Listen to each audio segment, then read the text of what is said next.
This week on Charger Bulletin News, Russia continues its invasion of Ukraine, changes to winter commencement, and a discussion on performative activism, right here on Charger Bulletin News.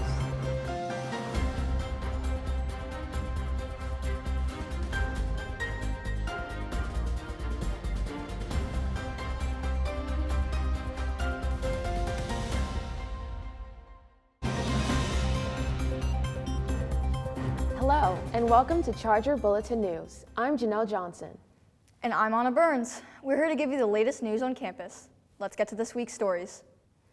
On February 24th, Russia officially declared war on Ukraine after explosions were reported in the capital of Kiev and other Ukrainian cities. President Stephen Kaplan released a statement in regard to the invasion. He states, "As a university community, we denounce all acts of violence and intimidation and join leaders and people just like us from across the world in condemning in the strongest terms the unprovoked and unjustified attack that Russia has launched against Ukraine. The actions of Russia are an assault on democracy and an attack on the values we hold dear.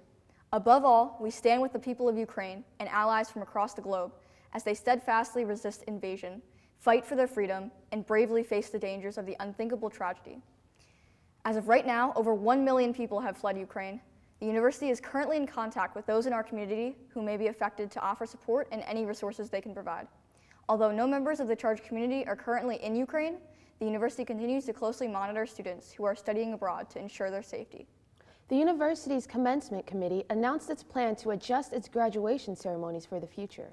In it, they state their decision to discontinue hosting its annual winter commencement to maximize the celebration of commencement ceremonies held each spring.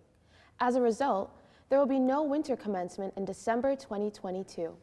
Beginning in spring 2023, commencement will take place each spring, and the number of ceremonies will be determined based on the venue and number of graduates. The committee will examine all aspects of commencement, including the potential of returning to an on-campus celebration and incorporating new student traditions.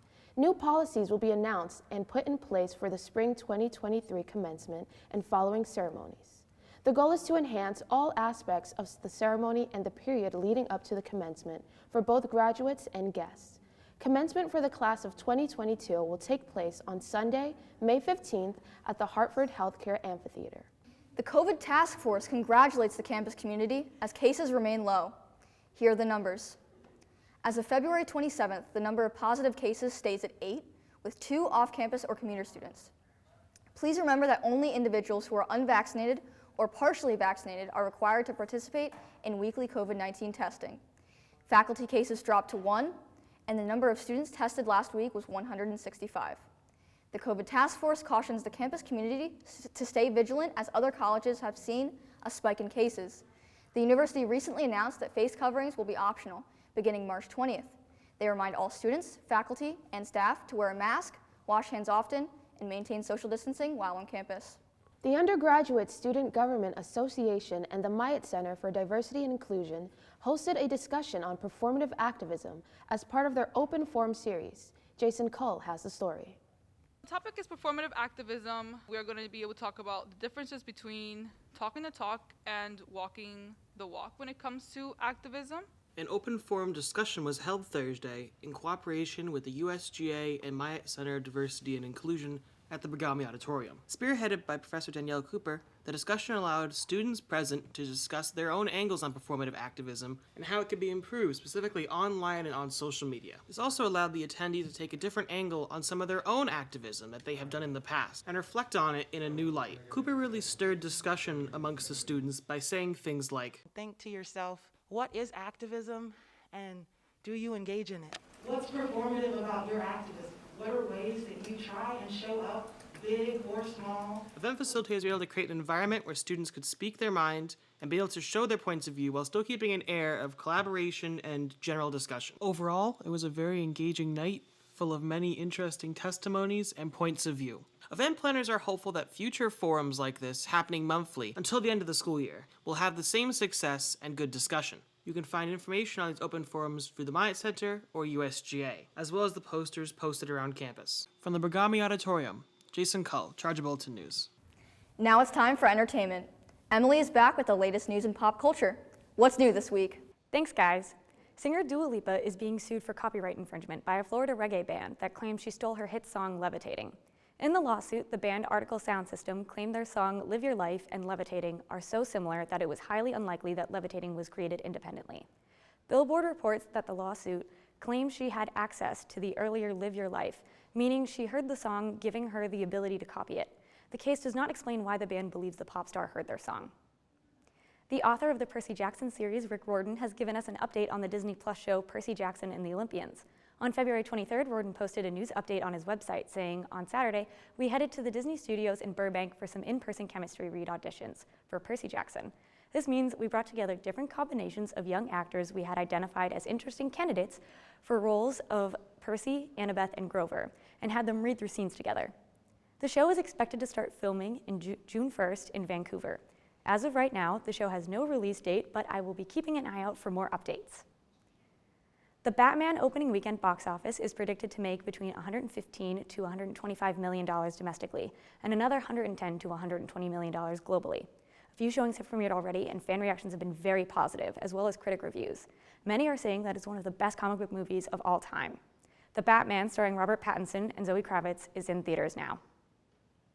I'm Emily, and that's entertainment. Back to you guys.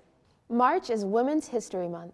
Join the campus community in celebrating the achievements and contributions made by women throughout history. On Monday, join the Myatt Center for Diversity and Inclusion at Femmes for Femmes, a discussion at the intersections of femininity.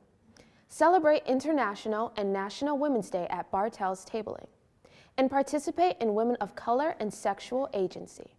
All of these events and more can be found on Charger Connection. Now let's head over to Joe with sports. What's new in Charger athletics? Thanks, Anna and Janelle. Winter sports are just about finished, but not completely done, and the spring teams are ready to get going, so let's take a look. Starting on the hardwood, the men's basketball team lost a heartbreaker to St. Anselm in overtime, losing 81-79. This is the third time in the past 3 seasons these two teams have faced each other, and St. A's has the edge over the Chargers in all 3. The season not over for the Chargers, as they now shift their hope to the NCAA committee to receive a seed in the regional tournament. Currently, the Chargers sit 6th in the region poll and hope to earn a spot and avenge their early loss in the conference finals. On the other side of the court, the women's season came to an end at the hands of Bentley. After battling through injuries and health issues, the team's postseason finally came to an end, and it was short-lived, losing to Bentley 75-48. A season filled with adversity now looks to next season to rebuild and bounce back. Now outside on the diamond, the baseball team has started their season, but not yet here in West Haven, as they were smart and head to the Carolinas to play. Starting in South Carolina last week, the Blue and Gold split their 4 games there, losing their first 2, but bouncing back on the weekend and winning their next 2. The team is now in North Carolina for another 3 games, with their first one on Friday at 2 p.m. First pitch for the softball season is now just 3 days away, as the team travels to New York to take on St. Thomas Aquinas in their opening series of the season. After that, the team packs up and heads south to the Sunshine State to play in the NTC Spring Games for 10 games in 5 days. Under new head coach Don Justice, this is going to be the first real test for the Chargers before conference play begins in West Haven. And wrapping things up, our nationally ranked lacrosse team opens their season led by All-American Marina Skelly. The team ranked 22nd in Division II opens their season on the road at Jefferson and looks to improve upon their 7-7 finish a year ago. That's all for sports this week. Back to you guys at the desk. The Hazelnut Cafe is opening soon. Sadie Frazier-Reed talks about the history of the cafe and its plan for hospitality students. After 2 long years of the Hazelnut Cafe being closed on campus due to COVID restrictions, a team of hardworking hospitality management students are working together to revamp the cafe and make it come alive again right here in Maxey Hall. Let's take a look. Since 2007, when the cafe was founded by University of New Haven alumni Jeffrey Hazel, hospitality and tourism majors have had the chance to work in the cafe as both regular team members and managers. This experience allows students to get a real, hands-on practice with both guests and behind the scenes, such as marketing, finance, and employee management.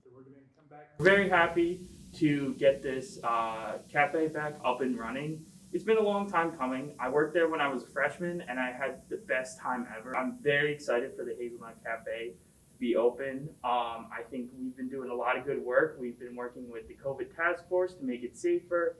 And we've also been working with Grubhub recently, which means you can actually order online now. We'll get your orders prepared for you, and you can grab and go and take it to the class or wherever you need to go. The 6 hospitality students that are managing the cafe have spent the entirety of the semester reimagining what this cafe is going to look like and how you guys can enjoy it. We are trying to make a new menu more catered towards a student on the go. We're going to focus on more drink-heavy items, such as teas. Boba tea is a new item that we will be adding. We're also doing our classic hot chocolates and coffees back again. We will be doing our pizzas from our pizza oven, which will be very, very fun to make and serve to you guys. All of their hard work is going to shine through very soon. Follow the Instagram at Hazelnut Cafe for updates on opening week. We can't wait to see life in the cafe once again. From the managers to all of you guys, we are excited to serve you here at the Hazelnut Cafe. Stop on down and just come meet us and enjoy some good food with us. I'm Sadie Fraser-Reed for Charger Bulletin News. Back to you in the studio. Don't forget, the 42nd annual iFest celebration is set for April 1st. International Fest is one of the oldest events on campus where faculty, students, and staff get an inside look at different countries, experience traditional foods, view displays from several cultural traditions, and watch live performances. Those who are interested in hosting a display table for your country are required to include a cultural dish. Those who sign up for performance do not need to have a display table or dish. Prizes will be awarded to the winners. All submissions to participate are due on Friday, March 11th at 6 p.m. Students can find the submission form on My Charger under the Happening on Campus section. Contact the Office of Graduate and International Student Life with any questions. Well, that's all the time we have this week. You can check out the latest edition of the Charger Bulletin newspaper on chargerbulletin.com or in newsstands on campus. Stay up to date by following us on social media at Charger Bulletin. Check out our link tree for the Charger Bulletin magazine and our new podcast, Behind the Bulletin. Thanks for tuning in. I'm Janelle Johnson. And I'm Anna Burns. We'll see you next time on Charger Bulletin News.